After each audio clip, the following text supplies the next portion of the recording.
देश का political show जिसका समय है 12 से 2 देख रहे हैं आप। तमाम वरिष्ठ पत्रकारों का पैनल लगातार हमारे साथ बना हुआ है और अब पॉलिटिकल शो में राजस्थान चुनाव का सबसे बड़ा पॉलिटिकल इंटरव्यू हम आपको दिखाने वाले हैं। धुआंधार कैंपेन सचिन पायलट कर रहे हैं, रैलियां कर रहे हैं, रोड शो कर रहे हैं और इसी तूफानी प्रचार के बीच उन्होंने एबीपी न्यूज से की है खास बातचीत। बीजेपी के एक हमले का करारा जवाब सचिन पायलट ने दिया है। जीत को लेकर बड़ी हुंकार सचिन पायलट ने भरी है, देखिए। तो इस बार का चुनाव अलग होगा, ये कहना है सचिन पायलट का। इस बार बीजेपी में बिखराव है, डर है, ये कह रहे हैं सचिन पायलट। महंगाई, बेरोजगारी की रिपोर्ट कार्ड जनता के पास।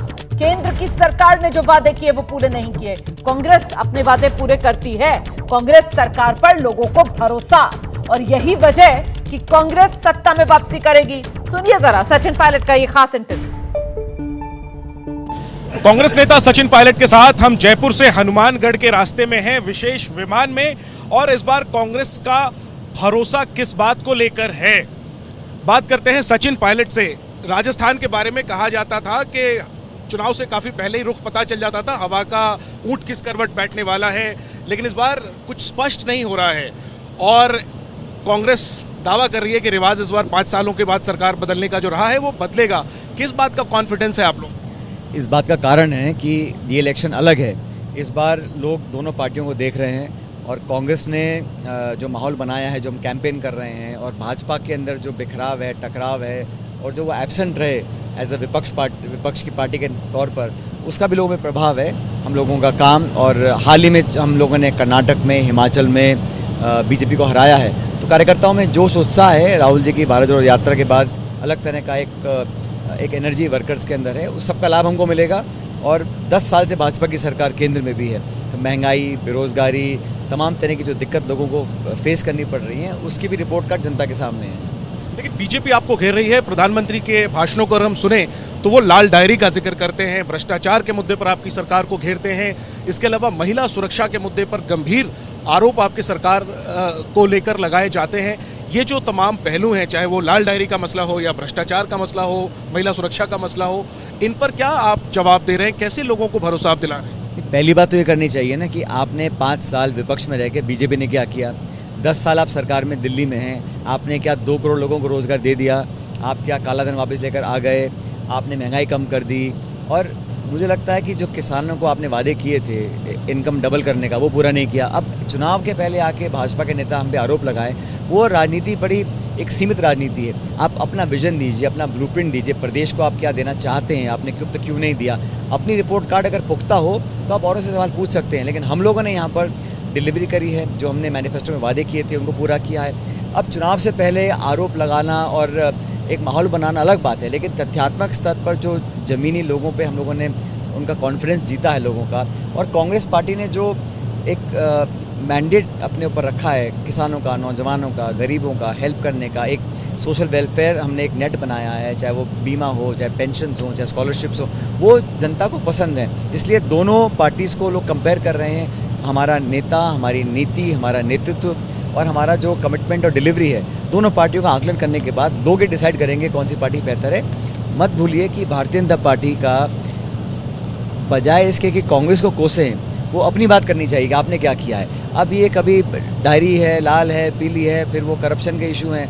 अरे आप करप्शन की जांच करके अगर कोई पुख्ता एविडेंस है तो कार्रवाई करिए, लेकिन इलेक्शन से पहले एजेंसीज का दुरुपयोग करके अब जो माहौल बना रहे हैं उसको भी पब्लिक समझ रही है। लेकिन सर, लाल डायरी का मुद्दा अगर हम कहें तो उसको सबसे पहले तो उन्होंने उठाया जो आपकी सरकार में मंत्री थे, मुख्यमंत्री के बहुत करीबी थे। चुनाव से पहले कौन किस पार्टी में, कितने लोग चले गए कांग्रेस में, कितने लोग आ गए बीजेपी से, तो चलता है चुनाव से पहले। हर चुनाव से पहले हर स्टेट में कुछ लोग जाते हैं, कुछ लोग आते हैं, लेकिन अल्टीमेटली पार्टी की पॉलिसी, पार्टी की डिलीवरी, पार्टी की ट्रैक रिकॉर्ड और गवर्नेंस, ये जनता देखती है। और हमारे यहाँ मुझे लगता है कि जो हमारा कैंपेन हो रहा है, चाहे राहुल गांधी जी हों, प्रियंका जी हों, खड़गे जी हों, तमाम जो हमारा रिस्पांस है, फीडबैक है, मीटिंग्स में जो माहौल बन रहा है, उसको देखकर हमें लगता है कि इस बार रिवाज बदलेगा और कांग्रेस पार्टी दोबारा यहाँ रिपीट होगी। हम लोग घूम रहे हैं प्रदेश में, आपके यहाँ पर सबसे बड़ा मुद्दा जो उभर कर आया आपके खिलाफ वो है पेपर लीक का मुद्दा आपकी सरकार के खिलाफ। और मुझे याद है इस मुद्दे को लेकर आपने सरकार के अंदर, पार्टी के अंदर आवाज उठाई और फिर सड़क पर भी आप उतरे। पेपर लीक के मुद्दे को लेकर आप बहुत कठोर कार्रवाई की मांग कर रहे थे, भंग करने तक की मांग कर रहे थे आयोग को। लेकिन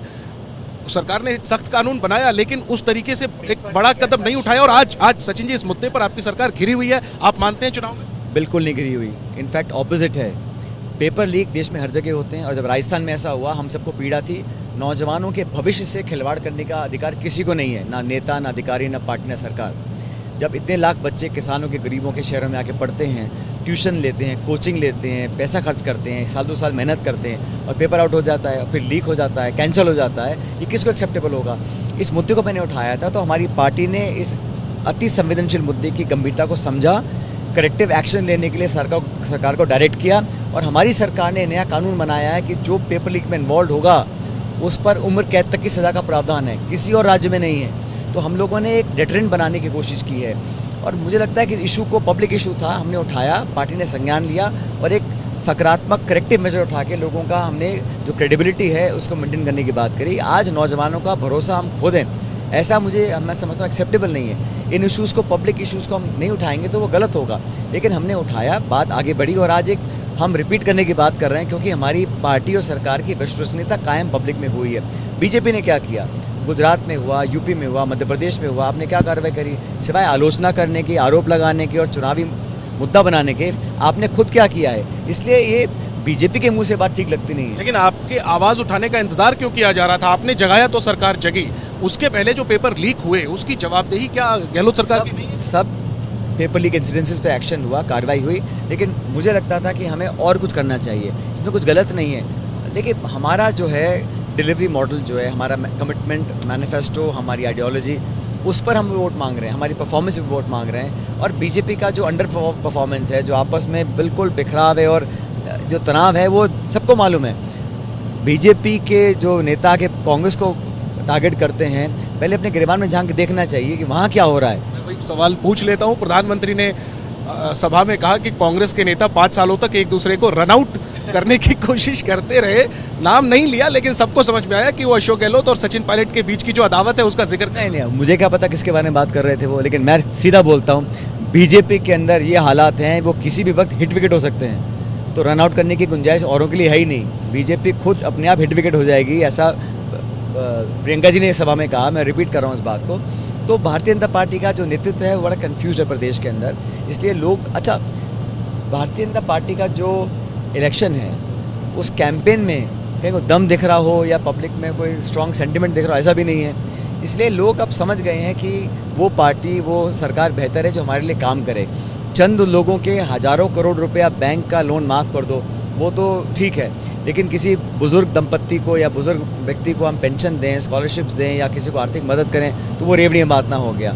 80 करोड़ लोगों को आप सस्ता खाना दें, वो रेवड़ी नहीं है, लेकिन एक गरीब परिवार को आर्थिक मदद करें, वो रेवड़ी है। ये दोहरे मापदंड नहीं चलेंगे, और राजस्थान के लोग अब समझ गए हैं कि उनका भविष्य, उनका हित और उनके बच्चों का जो अगला पीढ़ी है, उनका भविष्य किस पार्टी के साथ ज़्यादा सिक्योर है।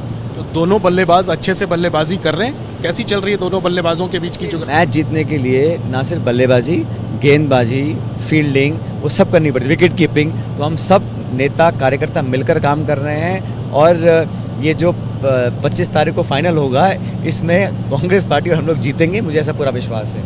सवाल इसलिए उठ रहा है सचिन जी, क्योंकि 5 सालों तक तो रह कर ये खबरें आती रहीं, आपको बहुत कुछ कहा भी गया। अभी हाल तक ये था कि सचिन पायलट और अशोक गहलोत साथ में कैंपेन नहीं कर रहे हैं। केसी वेणुगोपाल को आना पड़ा, राहुल गांधी की सभा में फिर आप लोग एक मंच पे नजर आए, प्रियंका गांधी की सभा में एक मंच पे नजर आते हैं, लेकिन दोनों नेता एक साथ नजर नहीं आते। इसको लेकर के तरह तरह के कयास सबने मिलकर चुनाव लड़ा। 2018 में मैं पार्टी का अध्यक्ष था, हमने सबको साथ लिया और तभी हम सरकार बना पाए।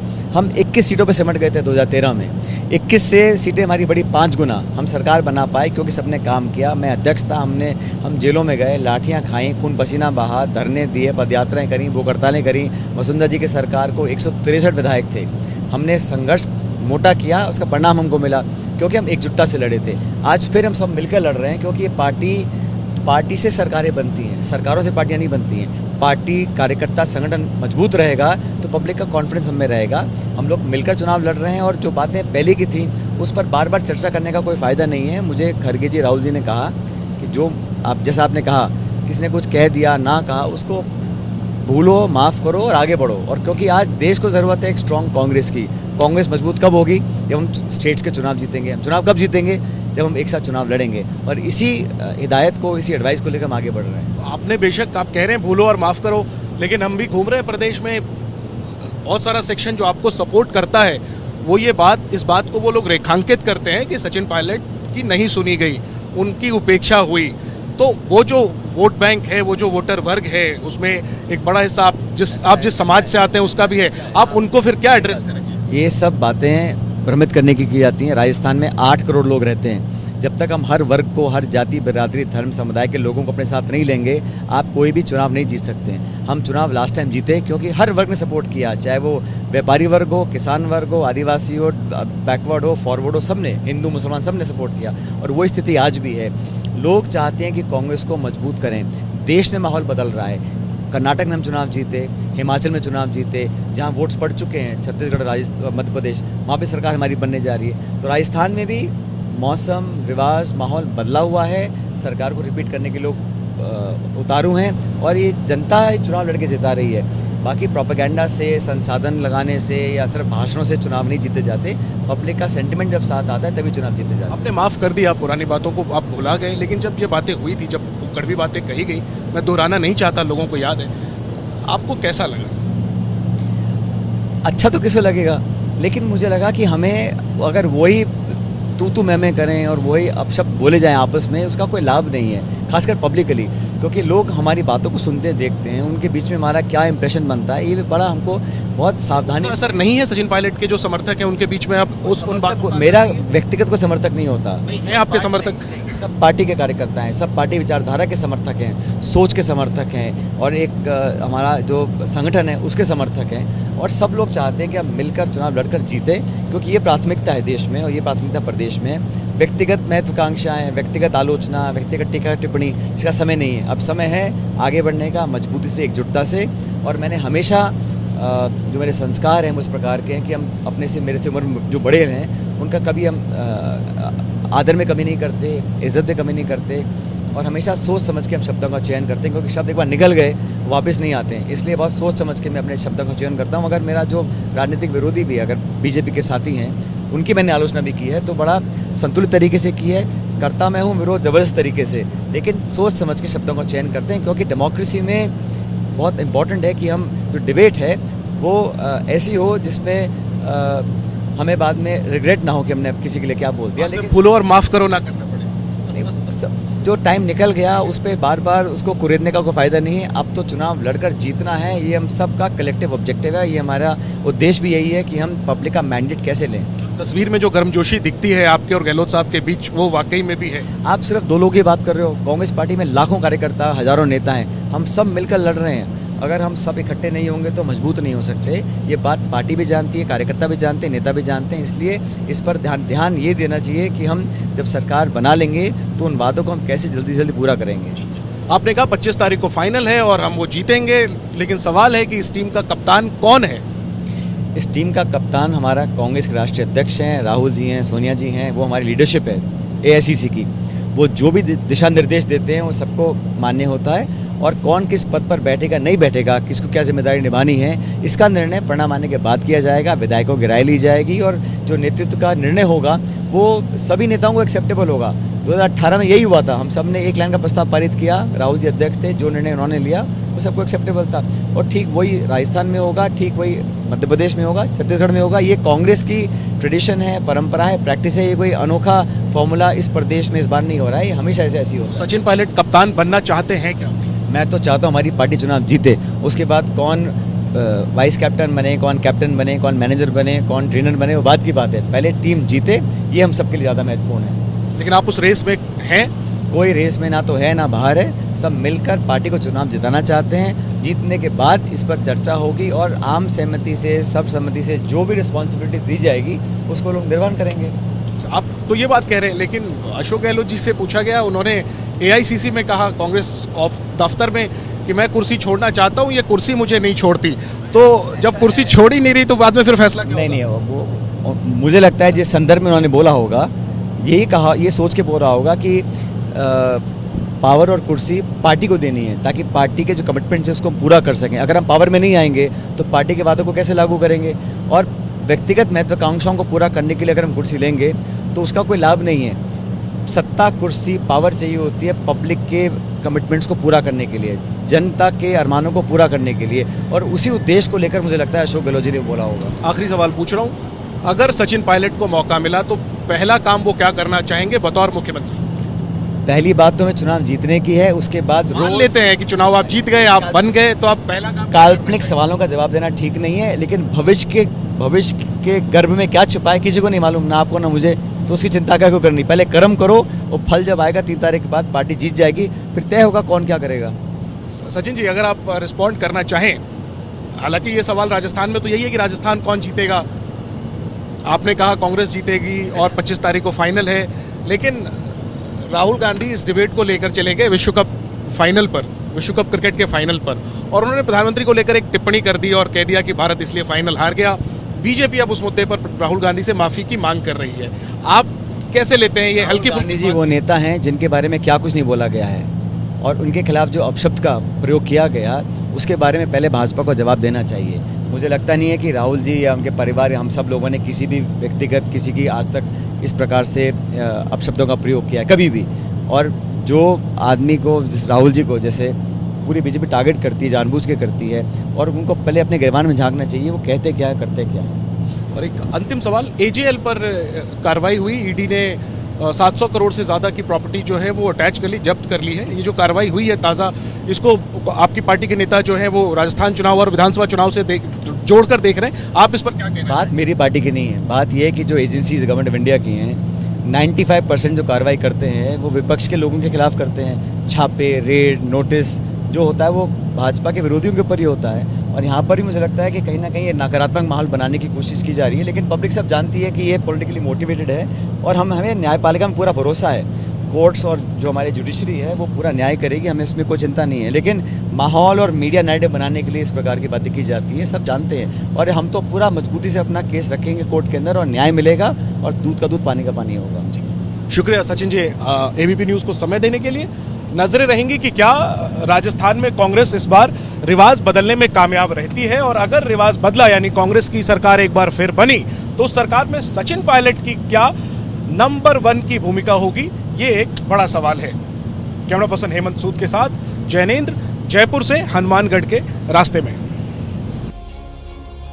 तो बीजेपी पर जोरदार वार और अशोक गहलोत को पूरा साथ, लबोलुबाब यही सचिन पायलट का ये एक्सक्लूसिव इंटरव्यू एबीपी न्यूज पर आप देख रहे थे।